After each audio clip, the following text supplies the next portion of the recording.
ଯେତେବେଳେ ଅଧିକ କହୁଥିବା ଲୋକ ଆଉ ଅଧିକ ହସୁଥିବା ଲୋକ ଚୁପ୍ ହେଇଯାଏ ନା, ସେତେବେଳେ ଏହି କଥା ବୁଝିଯାଉ ଯେ ସେ ମଣିଷ ଭିତରୁ ଭାଙ୍ଗି ଯାଇଛି। ବଡ଼ ଲୋକ ସିଏ, ଯିଏ ନିଜ ପାଖରେ ବସିଥିବା ଲୋକକୁ କେବେ ଛୋଟ ହେବାକୁ ଦିଏ ନାହିଁ।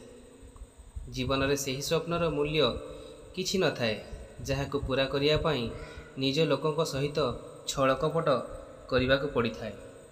ଖରାପ ସମୟରେ ସମସ୍ତଙ୍କ ଆଗରେ ସାଥ ଦେଉଥିବା ଲୋକ ନିଜର ଖରାପ ସମୟରେ ହିଁ ଏକୁଟିଆ ହୋଇଯାଏ। ଜଣେ ଜଣଙ୍କ ପାଇଁ ବଞ୍ଚିବାକୁ ହିଁ ଜୀବନ କୁହାଯାଏ। ସେଥିପାଇଁ ବନ୍ଧୁ, ସମୟ ତାଙ୍କୁ ଦିଅ ଯିଏ ହୃଦୟରୁ ତୁମକୁ ନିଜର ଭାବୁଥିବ। ଚୁପ୍ ରହିବା ବି ଭଲ ଏ ଦୁନିଆ ନଜରରେ, କାହିଁକି ନା ଅଧିକ କହିଥିବା ଲୋକ ଧୋକା ଖାଇଯାଏ ଏ ଦୁନିଆରେ। ଯିଏ ସମସ୍ତଙ୍କର ବୋଲି କହି ବୁଲୁଥାଏ ଆଉ ଦେଖି ହେଉଥାଏ, ଦିନେ ନା ଦିନେ ବିଶ୍ୱାସ ରଖ ସେ କାହାର ହୋଇନଥାଏ। ପାଣି ନିଜର ସୀମା ଲଙ୍ଘିଲେ ବିନାଶ ହୋଇଥାଏ, ବାଣୀ ନିଜର ସୀମା ଲଙ୍ଘିଲେ ସର୍ବନାଶ ହୋଇଥାଏ। ଯଦି ସମ୍ପର୍କକୁ ବଞ୍ଚେଇ ରଖିବାକୁ ଚାହୁଁଥାଅ, ତେବେ ଛୋଟ ଛୋଟ କଥାକୁ ଅଣଦେଖା କରିବା ଶିଖ। କାହିଁକି ନା ଦୁନିଆରେ ଟିକେ ଖରାପ ହେବା ହିଁ ଭଲ। ଯଦି ସବୁବେଳେ ଭଲ ହେବ, ତେବେ ଲୋକ ଆପଣଙ୍କୁ ଶାନ୍ତିରେ ବଞ୍ଚିବାକୁ ଦେବେ ନାହିଁ।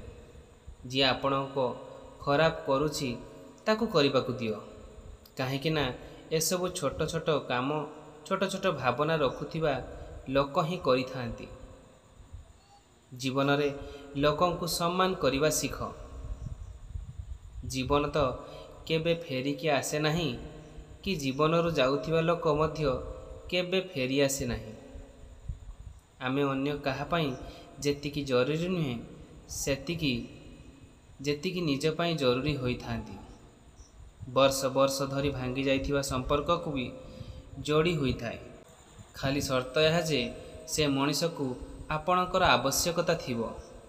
ଏହି ଛୋଟ ଛୋଟ କଥା ଆପଣଙ୍କ ଜୀବନରେ ଉପଯୋଗୀ ବୋଲି ଭାବୁଛନ୍ତି, ତେବେ ଚ୍ୟାନେଲକୁ ନିଶ୍ଚିତ ଭାବରେ ସବସ୍କ୍ରାଇବ୍ କରି ପାଖରେ ଆସୁଥିବା ନୋଟିଫିକେସନ୍ ବେଲ୍କୁ ଅଲ୍ କରନ୍ତୁ, ଯାହାଫଳରେ ଏହିଭଳି ସୁନ୍ଦର ସୁନ୍ଦର ନୀତିବାଣୀ ଆପଣଙ୍କ ପାଖରେ ସଦାସର୍ବଦା ପହଞ୍ଚି ପାରିବ। ଜୟ ଜଗନ୍ନାଥ।